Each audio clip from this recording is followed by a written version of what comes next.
वाघ तर आहेच तो, वाघ असतोय, त्याचा कोणी बाप नसतोय. मला एवढंच सांगायचंय, आता सिन्नर तालुक्यामध्ये सुद्धा दुसरा वाघ वाघाला सामील झालेला आहे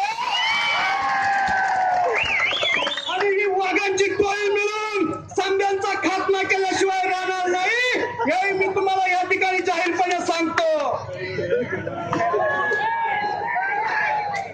दुसरं असं माणिकराव साहेब असे आमदार आहे, अशा लोकप्रतिनिधी आहे, रामाने बाण मारल्यावर आमच्या सर्व तीर्थ टाकेमध्ये सर्व तीर्थाचं पाणी काढलं.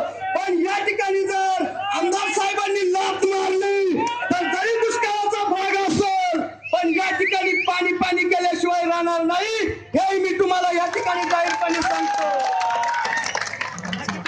या ठिकाणी वेळ फार कमी असल्यामुळे वारंवार सूचना येते, त्यामुळे मी थोडक्यात एक शब्द सांगून थांबण्याचा प्रयत्न करतो. आघाडी सरकारने केलेली कामं मी 5 मिनिटात 1 मिनिटात तुम्हाला सांगतो. पहिले काँग्रेसचे कार्यकर्ते घेतले तर अशोक चव्हाण केवढा मोठा आपल्या पुढे आदर्श ठेवलाय, मग आदर्श पाहून मतदान करायचं ना त्यांना. आदर्श समजतोय का? आपले शहीद झालेले जवान त्यांना त्या ठिकाणी आदर्श म्हणून एक इमारत उभी केली होती आणि ती इमारत या बाडव्यांनी लुटून खाली, हा त्यांचा आदर्श. दुसरं म्हणजे छगन भुजबळ साहेब, आपण सर्वांनी मिळून त्यांना पुढे काढलं. चला बा मोठे नेते आपला विकास करतील, चालेल ते तर आपल्याच मुळावर उठले म्हणून छगनची गाडी आता पुढे जाऊ द्या.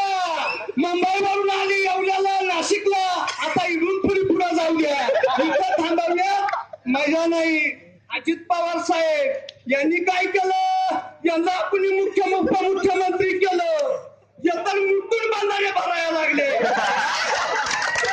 आपल्याला पाणी पाजायला लागल्यामुळं आता यांची गाडी काय करायची ते आपण ठरवलं पाहिजे. म्हणून म्हणताय सर्वोत्तम आमदारांना आता मी सूचना करतो, आता फक्त कमळ कमळ कमळ, वाघाबरोबर वाघाला पाठवा, कोण्या कुटुंबांचे वाघच गेला पाहिजे आणि वाघच बांधल. म्हणून कुटुंबांनी कितीही वाघाचं अवसान आणलं म्हणून काही ते वाघ होणार नाही, वाघ तो वाघ असतो.